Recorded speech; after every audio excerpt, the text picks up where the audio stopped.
Hi అండి, welcome to Sunitha cooking channel. ఈరోజు మన recipe restaurant style egg curry masala అండి. చాలా అంటే చాలా టేస్టీగా ఉంటుందండి. అసలు చూస్తుంటే తెలిసిపోతుంది కదా మీకు టేస్ట్ కూడా ఎలా ఉన్నది. కొన్ని రెసిపీస్ చూస్తుంటే నోరు ఊరిపోతుంటాయి. అంత టేస్టీగా ఉందండి కర్రీ అయితే మాత్రం. ఇది రోటీలోకి కానీ, రైస్లోకి కానీ, నాన్లోకి కానీ, జీరా రైస్ కాంబినేషన్ అయితే సూపర్ ఉంటుంది. దీనికోసం ముందుగా మనం ఈ విధంగా కోడిగుడ్డుని ఉడకబెట్టుకొని పై షెల్ అనేది తీసేసి ఈ విధంగా ఘాట్లు పెట్టుకోవాలి. ఈ విధంగా ఘాట్లు పెట్టుకుంటే ఏంటంటే మసాలా అంతా బాగా కోట్ అవుతుందన్నమాట. ఇప్పుడు ఇందులో చిటికెడు పసుపు,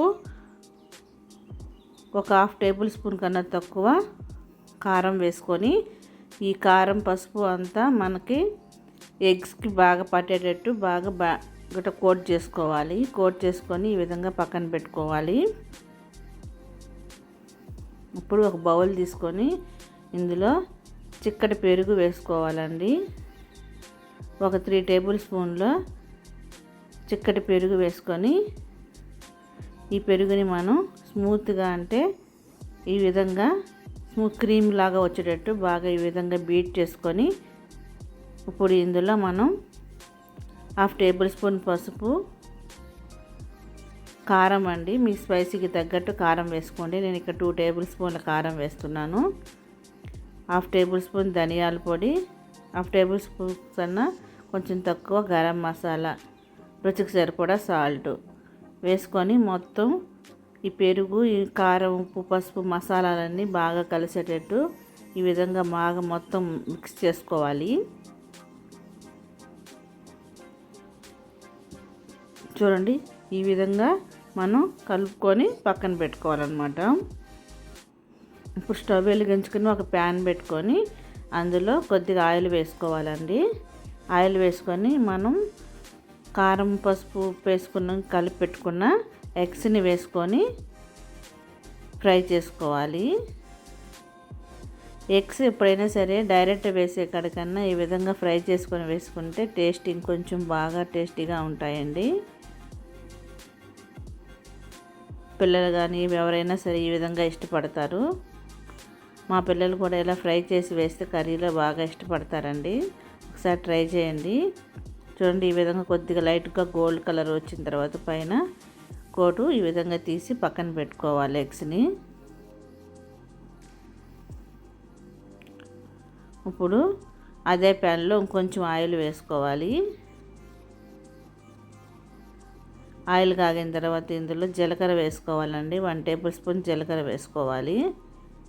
జీలకర్ర చిట్టపట్లు ఆడిన తర్వాత ఇందులో ఒక పెద్ద సైజు ఉల్లిపాయను ఈ విధంగా సన్నగా కట్ చేసుకొని వేసుకోవాలి.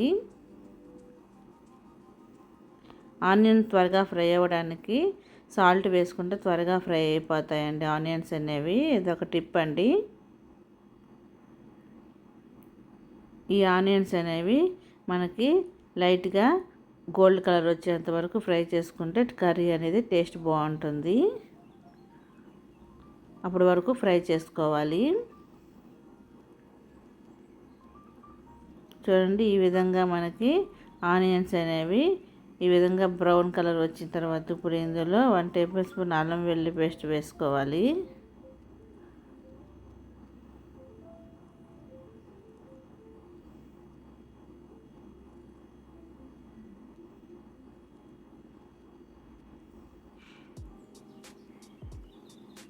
ఫ్రెష్గా దంచిన అల్లం వెల్లుల్లి పేస్ట్ అండి. ఇది చాలా టేస్టీగా ఉంటుంది. ఫ్రెష్ది అయితే నిల్వ ఉండే దానికన్నా మనకి అప్పటికప్పుడు చేసుకొని పేస్ట్ చేసుకొని వేసుకుంటే చాలా టేస్టీగా ఉంటుంది. అల్లం వెల్లుల్లి పేస్ట్ అనేది పచ్చివాసన పోయేంత వరకు బాగా ఫ్రై చేసుకోవాలి.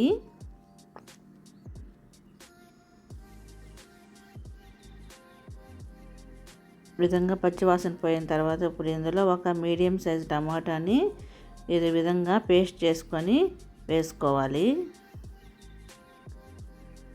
వేసుకొని ఇప్పుడు మొత్తం ఒకసారి మిక్స్ అయ్యేటట్టు బాగా కలుపుకొని బాగా ఫ్రై అయ్యి మూత పెట్టేసేయాలి. మనం మూత పెట్టేసి ఆయిల్ అనేది పైకి తేలేంత వరకు ఉంచాలి. అప్పుడే మనకి టమోటా అనేది బాగా మగ్గి పచ్చివాసన అంతా పోయి గ్రేవీ మాదిరిగా ఉంటుంది. టమోటా ఏంటంటే డైరెక్ట్ వేసే కన్నా పేస్ట్ చేసి వేసుకుంటే మనకి గ్రేవీ అనేది కర్రీలో ఎక్కువ వస్తుందన్నమాట. అందుకని నేను ఇక్కడ పేస్ట్ చేసి వేసుకుంటున్నాను. చూడండి ఈ విధంగా ఫ్రై అయిపోయింది కదా టమాటా. ఇప్పుడు ఒకసారి మొత్తం బాగా కలుపుకోవాలి. ఇప్పుడు ఇందులో మనం పెరుగు మసాలాలన్నీ వేసుకున్నాం కదా, ఆ పెరుగును వేసుకోవాలి. వేసుకొని ఒకసారి బాగా కలుపుకొని బాగా ఫ్రై చేసుకోవాలన్నమాట. మంట అనేది మీడియం ఫ్లేమ్లో పెట్టుకొని బాగా ఫ్రై చేసుకోవాలి. ఇంట్లో ఉన్న పచ్చి వాసన పోయేంత వరకు బాగా ఫ్రై చేసుకోవాలన్నమాట. పెరుగు కూడా బాగా ఫ్రై అయిపోవాలన్నమాట కర్రీలో. మూత పెట్టేసి ఆయిల్ పైకి తేలేంత వరకు ఉంచనివ్వాలి. చూడండి ఆయిల్ అనేది పైకి తేలింది, మనకి గ్రేవీ అనేది చక్కగా ఫ్రై అయిపోయింది అన్నమాట. గ్రేవీ అనేది బాగా ఫ్రై అయితే కర్రీ టేస్ట్ కూడా చాలా బాగుంటుందండి. మనం తొందరపడి త్వరగా మనం మసాలా అనేది ఎక్కువ ఫ్రై అవ్వకుండానే వేసేస్తే పెద్ద టేస్ట్ ఉండదండి. చూడండి ఈ విధంగా బాగా ఫ్రై అవ్వాలి. నేను మళ్ళీ ఒక 2-3 మినిట్స్ పాటు ఉంచానండి బాగా ఫ్రై అవ్వడానికి. చూడండి ఇప్పుడు ఒకసారి బాగా కలుపుకోవాలి.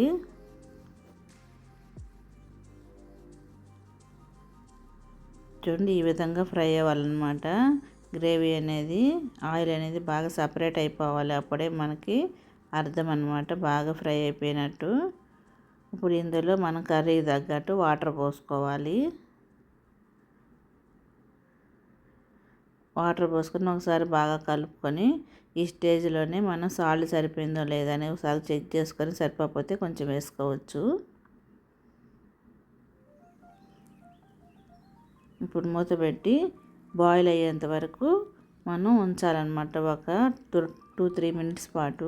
చూడండి ఈ విధంగా బాయిల్ అయ్యేటప్పుడు ఒకసారి కలుపుకొని మూత తీసి ఇప్పుడు ఇందులో మనం ఫ్రై చేసి పెట్టుకున్న ఎగ్స్ని వేసుకోవాలి.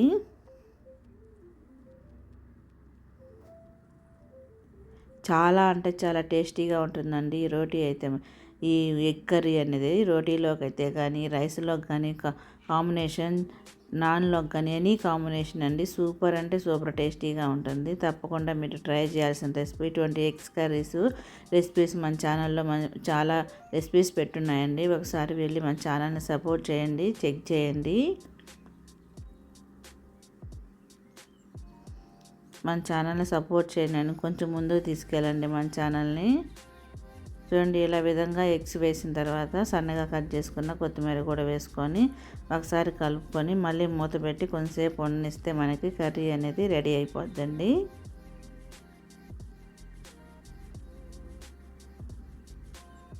ఇప్పుడు మూత పెట్టి మగ్గనివ్వాలి మళ్ళీ ఒక 2-3 మినిట్స్ పాటు.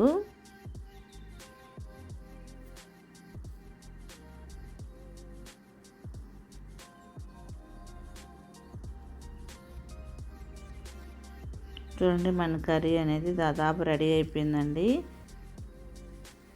ఎంతో టేస్టీగా ఉండే మన ఎగ్ కర్రీ రెడీ అయిపోయింది కదండి. ఇప్పుడు దీన్ని మనం సర్వింగ్ బౌల్లోకి తీసేసుకుందాము.